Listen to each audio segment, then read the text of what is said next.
আসসালামু আলাইকুম প্রিয় চাকরি প্রত্যাশী ভাই এবং বোনেরা, এই মুহূর্তে যে যেখান থেকে আমাকে দেখতে পাচ্ছেন সবাইকে আমার জন্মদিনের আন্তরিক অভিনন্দন এবং শুভেচ্ছা জানিয়ে শুরু করছি আজকের ভিডিও।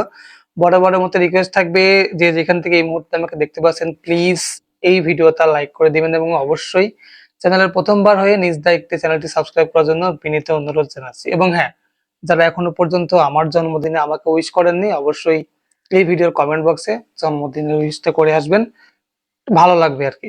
তো যাই হোক, যে বিষয়টা নিয়ে কথা বলবো অলরেডি ভিডিওর টাইটেল এবং থাম্বনেল দেখে বুঝে গেছেন। আজকের বিষয়টা হচ্ছে, আমি আজকে ২ টা বিষয় নিয়ে কথা বলবো। প্রথমত, আপনারা অ্যাডমিট কার্ড যারা পাচ্ছেন না, আমার ইনবক্সে প্রচুর পরিমাণ মেসেজ দিয়েছেন বা আমার কমেন্ট বক্সে আপনারা সবথেকে বেশি যে মেসেজটা আমাকে বা কমেন্ট করছেন যে আমাদের আসলে অ্যাডমিট কার্ড আসছে না কেন? দেখেন, কিছু কিছু বান্দা তো আছে, আমার এই স্ক্রিন দেওয়া নাম্বারটা আমি শুধুমাত্র সাজেশনের, যারা সাজেশন নিবেন তাদের জন্যই দেয়া।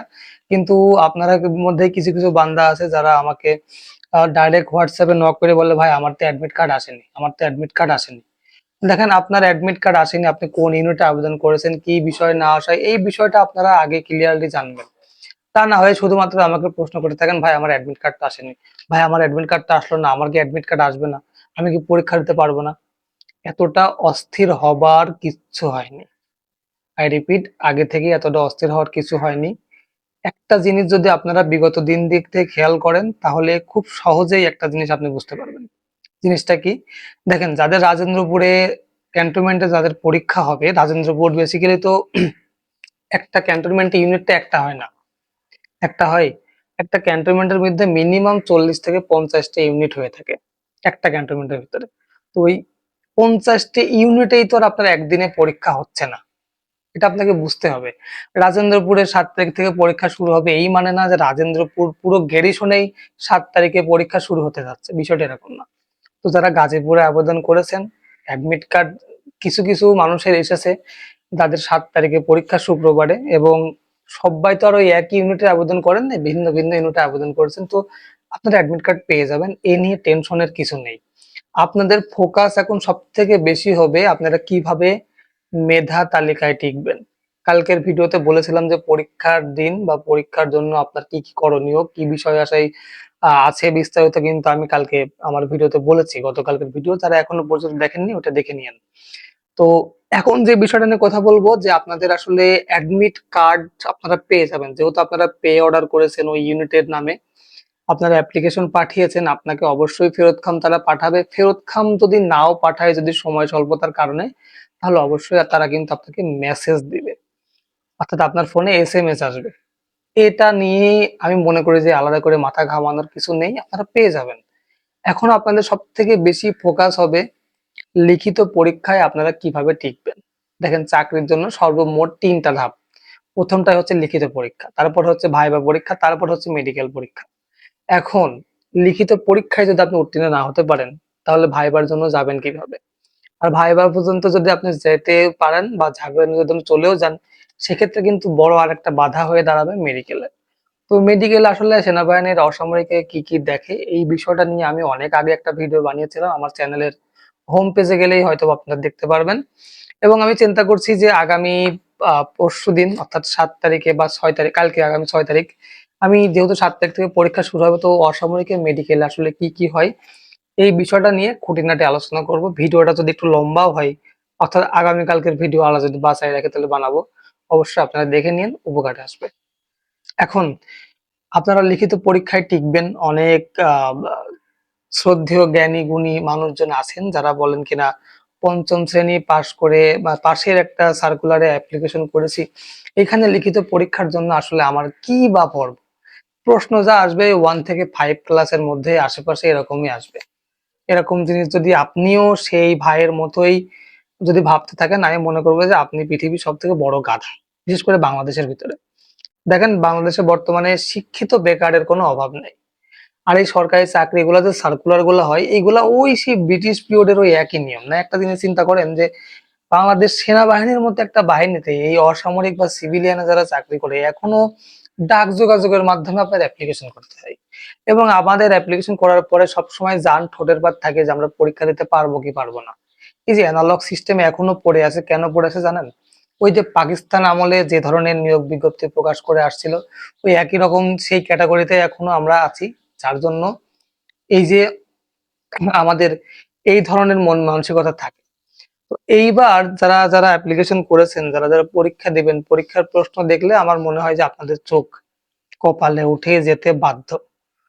দেখেন, আপনি পঞ্চম শ্রেণী পাশে অ্যাপ্লিকেশন করেন বা অষ্টম শ্রেণী পাশে অ্যাপ্লিকেশন করেন অথবা এসএসসি লেভেলে আপনি অংশগ্রহণ করেন না কেন পরীক্ষায়, প্রশ্নপত্রের মান দেখবেন অনেকটাই একই রকম। কিছু টেকনিক্যাল ট্রেড ছাড়া, দেখেন লিখিত পরীক্ষার জন্য কিন্তু কোনো আলাদা করে কোনো টেকনিক্যাল ট্রেডের প্রয়োজন হয় না।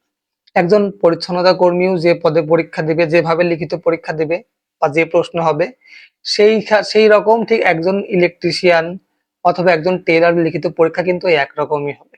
শুধুমাত্র প্র্যাকটিক্যালে যেয়ে আপনাদের পরীক্ষার প্রশ্নপত্রটা ভিন্ন হবে। প্র্যাকটিক্যালে সাধারণত পরীক্ষা হাতে মানে কাগজে কলমে নেওয়া হয় না। আপনাকে যারা টেকনিশিয়ান ট্রেডে যারা আছেন, যেমন টেইলার, ইলেকট্রিশিয়ান, তারপর অন্যান্য যে মেকানিক গুলা, মেকানিজম যে ট্রেডে আপনারা আছেন, এই সমস্ত ট্রেডে কিন্তু আপনাদেরকে হাতে কলমে পরীক্ষা দিতে হবে। বিশেষ করে যারা অফিস করণিকে অ্যাপ্লিকেশন করেছেন, অবশ্যই অফিস করণিকে যারা অ্যাপ্লিকেশন করেছেন তারা আমার এই কথাটা খুব ভালো করে শুনবেন।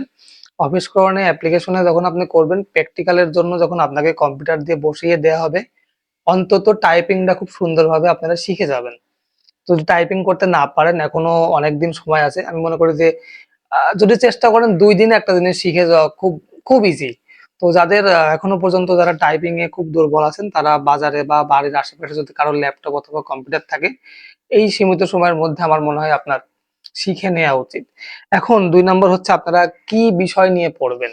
১ নম্বর তো লিখিত পরীক্ষায় আপনাকে টিকতেই হবে। ৬০ মার্কের পরীক্ষায় মিনিমাম ৪৫ মার্ক আপনাকে পেতে হবে।